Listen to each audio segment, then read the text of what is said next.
Well, good afternoon, everyone. A very warm welcome to this event. My name is Anna Paul. I am the head of South Hampstead High School, and it is an absolute pleasure to be welcoming Negeen Yazdi to this conversation occasion, who is an alumna of South Hampstead. This event more broadly is part of the In Conversation series, and its aim is to bring together alumni, current students, parents, and members of our GDST community to showcase a range of achievements across a range of our former pupils. So I'll give a very brief introduction to Negeen, and then we will start with the questions. Negeen attended South Hampstead in the 1990s as a Trust Scholar, and she went on to take a degree in modern languages at Cambridge and then moved to New York to study film. She has since built a very impressive career working across film production, development, and distribution. And I believe, Negeen, you started out as a talent agent all those years ago. Lastly, she has been the Senior Vice President at Fifth Season, the company responsible for series such as Killing Eve. And in the last few weeks, Negeen became a partner and TV and film producer at Popcorn Storm Pictures, which is led by the award-winning filmmaker and director Tom Harper, who directed Peaky Blinders. So, of course, Negeen, it's quite the CV. So thank you so much for giving up your time to be with us today. And I would love to start, as a relatively new head at South Hampstead, by taking you back to those years you spent at the school and to hear your memories and ask, did the school play a part in nurturing your love of film? Thanks, Anna. Hi, very nice to be here. Thanks for having me. And in terms of my years at the school, you're very kind to say it was the 90s, which it was, but it did start in the 80s. So Same for me, don't worry. And also very luckily for this conversation, my memories of the school were very happy ones. I think the kind of overarching memory for me is the people and the friends that I made. And I think some of them might be watching today, who are, we're still friends all these years on. They were my bridesmaids. So that, I think, especially looking at other people's sort of school careers was a real special thing. So I'm very thankful for that.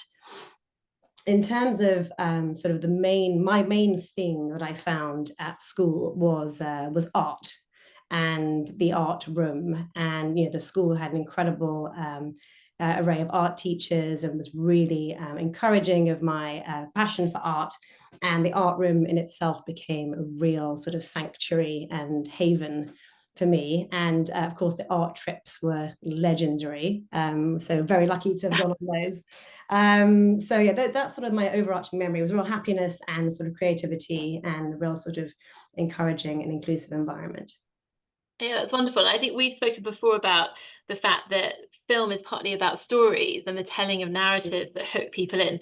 Was there anything else in your education that inspired in you a love of stories and narrative? Yeah, well, I mean, the one thing I forgot to mention earlier in terms of the school, also related to art, everyone has a teacher that, really inspired them. And then one of my A-level art teachers was a lovely chap called Mr. Bivand, who is not at the school anymore, but was there for many, many years. And what he did, as you say, in terms of storytelling, he was able for me to kind of link what art means with other forms of storytelling. So he was actually the one who really piqued my interest in European cinema. He would give me sort of lists of obscure films by Krzysztof Kieslowski to watch and anything with Irene Jacob in. And I actually even cut my hair to look like her. So obsession with cinema started there. And actually, he was the very first person to say to me, well, obviously you're going to go off and have a career in film, which was kind of amazing to hear because at the time, I didn't know that was a thing that you could do. It certainly isn't something that came up in careers advice or that anyone I knew had ever done. I think we talked about this before, Anna, which was in terms of my family as well, in terms of parenting, it's a very kind of interesting dichotomy because on the one hand, I come from an Iranian family, so there was a real kind of Middle Eastern expectation to work in a mainstream professional job, lawyer, doctor, dentist, etc. But at the same time, my father, as with a lot of Iranians, was is a real cinephile. So again, that kind of love of movies and the appreciation of the media really came from home. So, you know, he would sit my sister and I down and make us watch spaghetti westerns with Clint Eastwood, and he would sit us down and make us watch The Godfather, probably at a really inappropriate age. You know, I think while other families are watching National Lampoons at Christmas, we were probably watching Sophie's Choice or something. I don't know. Yeah, a lot of that. I think a lot of these influences combined to give me a real appreciation for the media and what it can do in terms of it being something where you can immerse yourself and learn about the world, but it can also connect people and become a real sort of communal experience. Absolutely, and that sort of creation of empathy, which is such a powerful human experience, isn't it? Whatever media you experience that through. So for me, Absolutely. it's been books for me, but I can completely see how film captures that as well. Um, what is the one lesson from your time at South Hampstead High School that really helped inform where you are today? One lesson, don't wear yellow shirts. No, other than that, not my color, not my color. I would say, you know, the one thing, it was really sort of instilling belief in me as a girl, as a young woman, that you can do anything you put your mind Yeah. to. And so the head teacher at my time was Mrs. Burgess, who was a really incredible woman. And I think looking back now, I can only now really appreciate sort of how radical it was at the time, you know, in the 90s and 80s, when, you know, gender politics were different to how they are now. To have your head teacher sort of, you know, teach you to walk into any room as if you belong there, was an amazing thing. And, you know, as a woman in, you know, senior position, and I'm sure every woman on this call will feel the same, that, you know, wherever you go in life, you're always dogged in some way by some form of imposter syndrome. And I really think that, you know, what Mrs. Burgess taught us at the time was how to manage that, and how to feel like, you know, the world is also made for you and not just the men. Absolutely. I mean, I can completely confirm she is an incredible woman, having spent time with her. And what I think is so interesting in that dialogue for women is actually, I think things have progressed around imposter syndrome. And I think there's actually quite an argument now that that is actually a strength, you know, that people who question and who reflect on whether, you know, they have all the answers, those are actually the people who are really powerful leaders. And Yeah. it's not people who think they know it all Yeah, and I think immediately. it's also, as you say, it's empathy and leadership is a big thing, and Yeah. that is why women do make good leaders when they are given the opportunity. Yeah, really, really interesting. And we'll come back to the role of women in your industry shortly. But it'd be wonderful now to move on to your career and your journey to where you have got to today. And of course, it is notoriously difficult to get into the film industry, to break through. Can you tell us a bit about your own journey and how you established your career? Yeah, well, you know, industry, as I say, is notoriously difficult to get into, to the point where, you know, at the time, as I mentioned, I didn't even know that you could, didn't know it was a thing. You know, it was very much a closed shop at the time, when you sort of had to know somebody. I think it has opened up a little bit now. You know, there's no clear path, no graduate recruitment scheme. So really, I would say the kind of the things that helped me on my journey were sort of hustle, doggedness, and Yeah. luck. And I think that's, you know, the big dirty secret about the film industry, is that everybody needs their lucky break. Mm. I think for me, my lucky break sort of took two forms. The one was, you know, you mentioned that I went to New York to study film. I applied to New York University sort of on a whim, you know, when I was getting obsessed with European cinema, to do a master's in film. And I was very lucky to get a place with a scholarship, so I was able to go. And when I got there, you know, being exposed to the, you know, absurdly exciting world of New York City, and kind of feeling that palpable sense of possibility and opportunity, which felt so different to being here. And then the sort of second part of that was, while I was in New York, I applied for an internship at a company called Good Machine. And that company then went on to become Focus Features, which I'm sure a lot of people have heard of. I applied for an internship. I missed the submission deadline. So Oh I sort of no. sweet talked them into, you know, accepting my application. And then it was in that internship that I effectively made my mentor for life. It was a man called David Lindy, who was head of the company at the time. And I basically went and sat in his office and I said, right, give me scripts to read. What can I do to help? I want to learn. And then, I think pretty much forced him to become my mentor.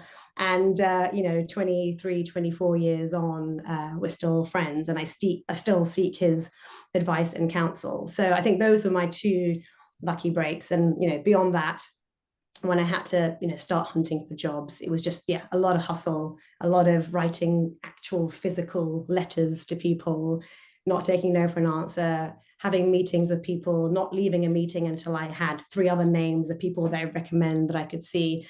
And just, and then when you start working at the very bottom, making tea, but make it well, take pride in the tea making.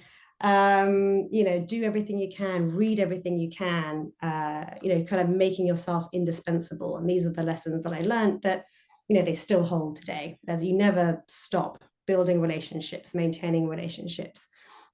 When I started out, the other assistants, the other jobs around me are all now my peers today, and they're all running things. So, we've all kind of come up together.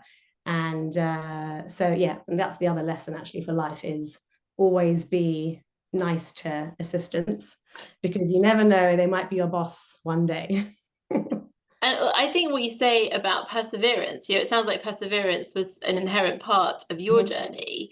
And I think perseverance is an underrated, quality. It's not particularly glamorous. It's not one that we necessarily highlight, but it is so important. Talent and drive alone are not going to get you places without that commitment, without that real determination to keep going in, even 100%. when the chips are down.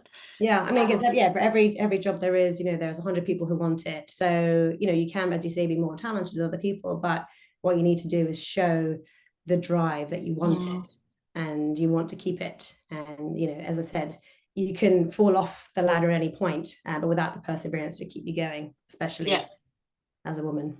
Absolutely.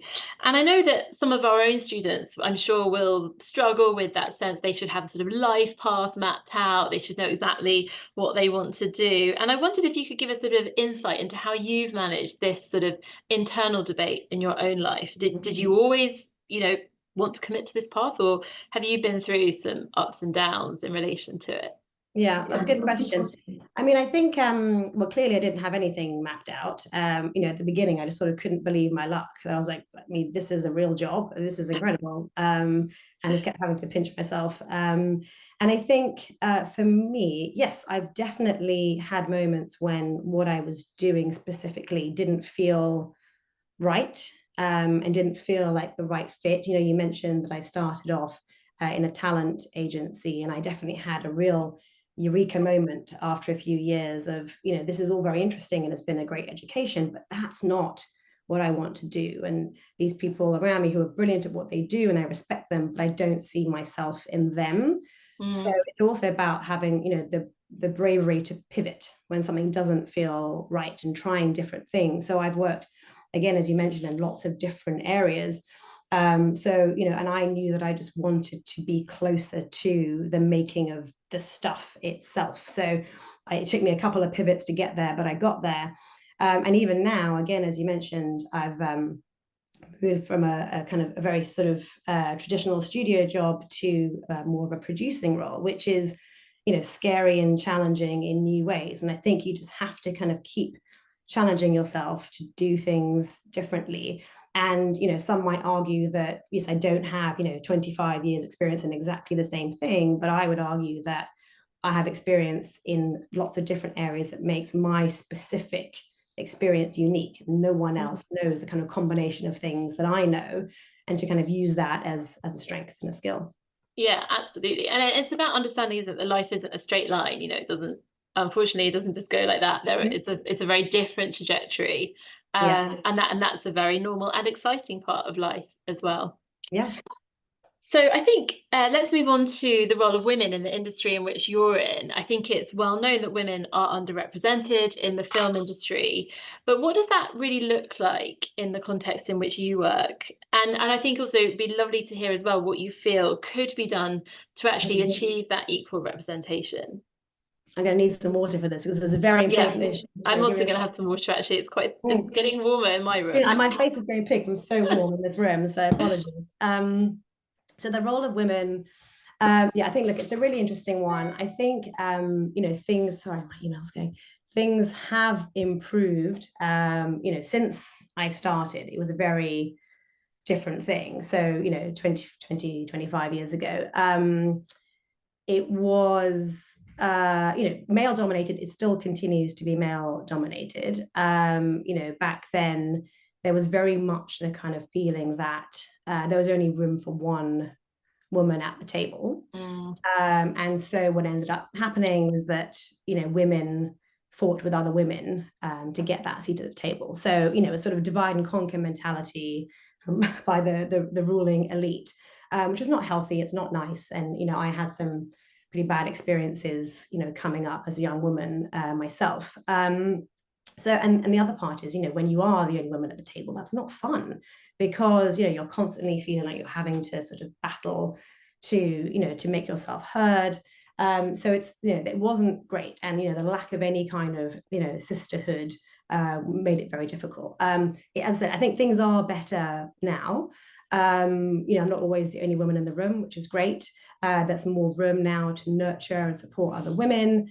But there's still, work to do. And in terms of supporting other women, I think we're going to talk about this, but in my previous role at Fifth Season, I set up an organization called Women in the Workplace. And, we can talk through what specifically we did. But, one of the main things was like a secret tenet amongst the women only. So the men weren't aware of this. But basically what we decided as women was we sort of made a pact to support and validate other women. So if you're in a meeting, there's multiple people, the interrupting cow joke. It's basically, but it's like interrupting men, and it's not a joke because it's really not very funny at all. So the number of times women get belittled or interrupted by men, but I don't even think they know that they're doing it. And this is how ingrained this stuff is. So we decided as women to stand there and stop people interrupting, and then also, underline and validate. So if someone says something, then you say, that's a really interesting point, and build on that. And actually, we felt that it made ultimately a real difference in terms of how those rooms work and, the kind of variety of ideas that then get discussed as a result, which was very, very heartening. I mean, there's so much evidence, isn't there, that diversity, in teams like that, not just in relation to gender, but in relation to other social elements as well, is so important for that diversity of thought and richness of ideas that it seems extraordinary that women were shut out of that conversation for so long. Yeah. And to think of what must have been missed, as you say, the variety of thought that could have gone on. It's sad to think about what was lost in all those years. No, absolutely. And, and what is still being lost. And, obviously we're working to improve that. But yeah, it is sort of heartbreaking to think about it that way. And it means men have a very powerful filter in terms of what is being seen on film, on the screen. I mean, that is an incredibly distorting lens, I would imagine, if you're only getting that one perspective. It is. Well, I think, I think this is the area that I'm most passionate about, is exactly that, which is it's about, what we see on screen, what we see on screen shapes how we see the world and ourselves and each other. So if you think about, kind of early tropes of film, going way, way back, you've got the damsel in distress, you got the femme fatale, really two-dimensional, simplistic representations of women that permeated, all film through a very, very male gaze, right? And I think now, things are improving. And I think to your point, there are some really interesting, specific examples about the power of film and television to move culture. So, it has great power to do that, but also with that, comes great responsibility, to quote Spider-Man, apparently.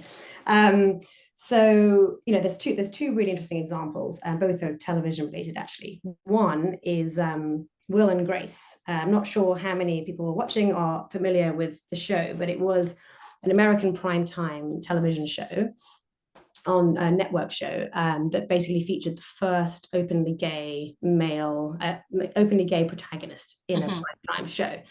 And it has been researched and documented that the impact of that show in terms of normalizing people's understanding of and interaction with gay character and gay experience had a huge impact, political impact, on what would later become the fight for gay marriage. And actually, Joe Biden himself has been quoted as saying that that show did more than anything else to forward the cause of, gay rights in America. Incredible. Another great example is what they call the Scully effect, which, again, we're all old enough to remember the X-Files and Anderson's amazing performance in that show. The fact that she was playing a mainstream, intelligent, smart science person, a scientist, that's the word. You see clearly in the art and the sciences. And again, the impact that show had is truly astonishing. And it's estimated, I think, in the US, that of people, like 63% of women working in STEM right now in America are doing so as a direct result of having watched that iconic character on screen. So it's incredible. I mean, absolutely incredible. So you realize that what we watch matters, right? So the role models that we see on screen matter to our daughters, to us. And I think now, particularly, with all sorts of ways of consuming media, media consumption is at an all-time high. So it's even more important than ever to manage what it is that we see on screen. And I think that kind of ultimate tenet for me is that, to have a world in which, men and women are truly equal, that, women have the same positions as men, that women are treated with the same level of respect as men, you genuinely need gender parity in terms of representation on screen. And I was going to bore you with lots of statistics here. Are you if you're interested? Please, very interested to hear. Go on, go for it. Drink from my soapbox. Hold on.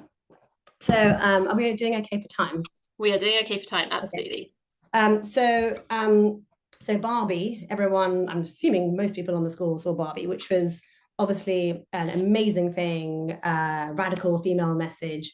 Highest grossing film of last year, the highest grossing film ever directed by a woman, real cause for celebration, really fantastic. However, what that does do, unfortunately, is skew the kind of what's really going on.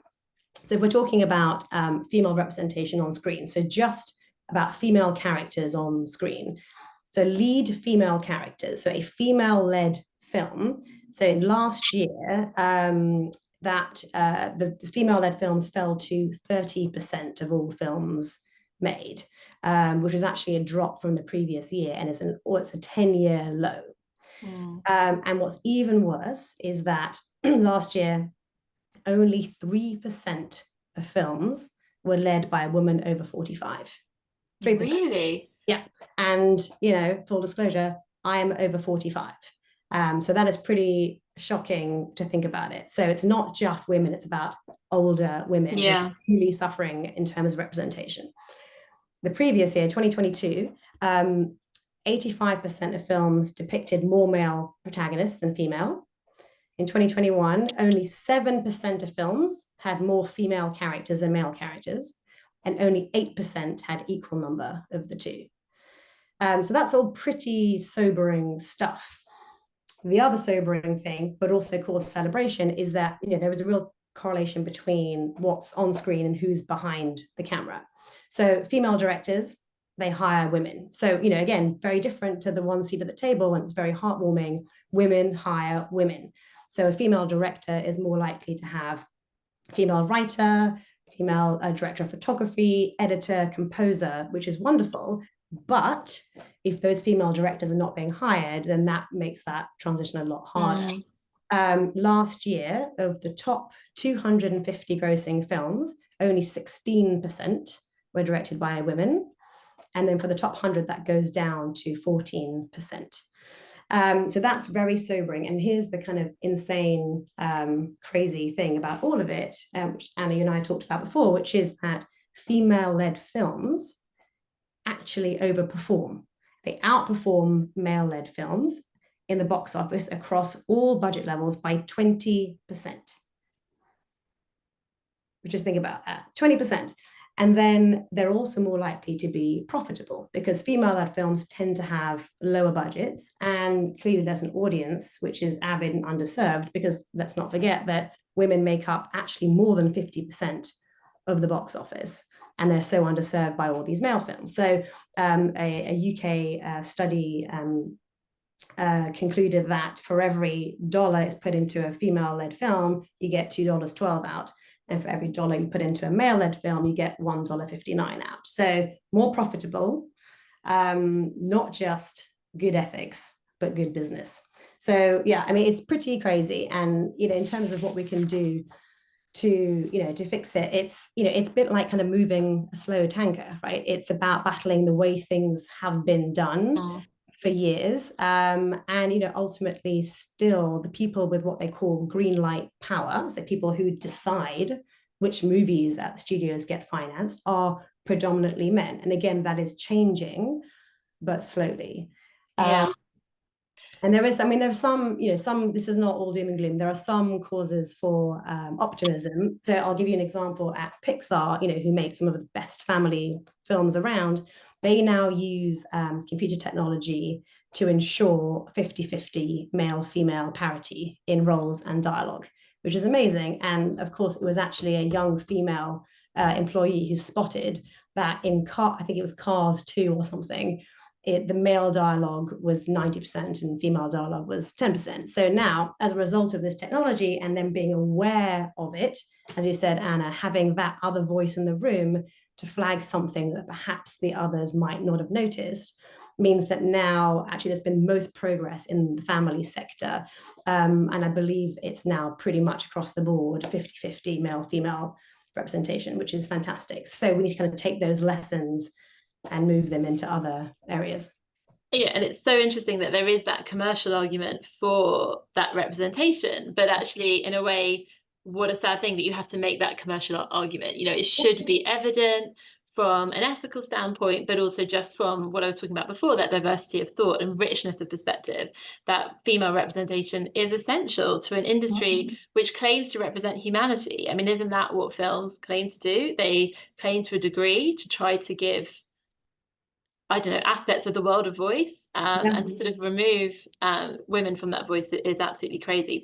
But really fascinating to hear those commercial stats backing up that ethical standpoint as well. And it's not a soapbox. It's a really important it's a really important argument that you make, because the fight isn't over in all sorts of ways for women. And actually, I think in schools like ours, it's incredibly important that we foreground that, but in a really hopeful, optimistic way, that lots of us have an opportunity to make a difference to that dialogue.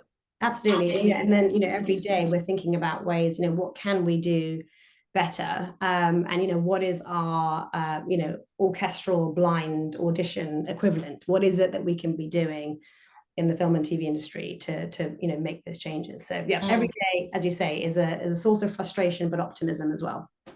Now, I'm mindful that I'm sure everyone will be very keen to hear your own insights into film and TV more broadly. I will confess, not an area of expertise for me. I have 2 small children, a relatively big job, which means I've only watched basically the Bluey cartoon, the Australian kids cartoon for the past 7 years, and also CBeebies. That's about it. And also the good news is that all the films you'll be watching will be 50-50 male-female parity. That's perfect. Absolutely. But I would love to ask you what your favourite productions are in terms of what you've been involved in and what you're most proud of. Well, I think this kind of, I'm going to get back on my soapbox because it's obviously related to feminism. I think the film that I'm most proud of is a fairly recent one, and it's called The Lost Daughter, and it was directed by Maggie Gyllenhaal and stars GDST alumna Olivia Colman. Amazing. And Jessie Buckley and Dakota Johnson. Very, very proud of this for several reasons. Well, firstly, logistically, we made it very much in the throes of early COVID. So it was a logistical nightmare to find somewhere that we could shoot and actually get travel permits for people and do it in a way that was safe, because it was all pre-vaccine. But we managed it, which is incredible. And also, you know, the fact that it is, the film has, I'm not sure if anyone's seen it, it is available on Netflix if you want to watch it. It had something sort of deeply urgent to say about the kind of dark underbelly of the experience of motherhood. And, you know, very much something that I don't think has been said before or represented in that way before. And, you know, Maggie as a filmmaker, it was her first film, and she was so incredibly brave in the way that she did it, and she made a beautiful film. It's incredibly gripping as well. And, you know, what we came across when we made it, you know, to all the things we just outlined, we had to make it for such a low budget compared to how, you know, a sort of similarly themed male film would be made, even with that level of talent involved. And when we made it and we were looking for distribution, you know, we're showing it to distribution heads, the decision makers.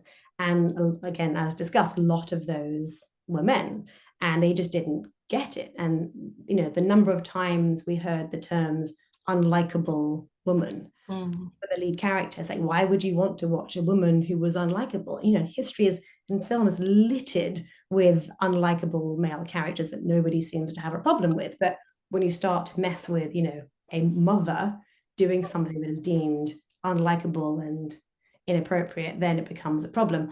And we'd see, you know, the sort of more junior team members, who are often women, you know, really loving the film and advocating for the film. So it was a very interesting process. And we ended up, you know, at a great home with Netflix, who did an incredible job with the film. And we were able to enjoy an amazing premiere at the Venice Film Festival and Oscar nominations. So to kind of go through all of that and to ultimately get the recognition, and, you know, it was, you know, also the fact that it was a commercial success as well, you know, to our point, was really fantastic. So I think that's probably, you know, for so many reasons, a real pinnacle of pride in terms of what I've done. Yeah, it sounds absolutely amazing what you achieved there.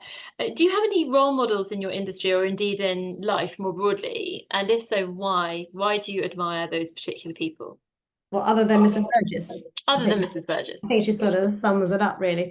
I mean, I would say, I think the women in film who have, you know, who've been in it longer than I have and have fought their way to the top. And, you know, the one person who really stands out for me is a woman called Donna Langley, who is basically the head of all entertainment at NBC Universal. And she's, I think, the only woman in Hollywood who occupies that position. So real trailblazer. She's also British, but moved to America. So, you know, is a trailblazer in that respect as well.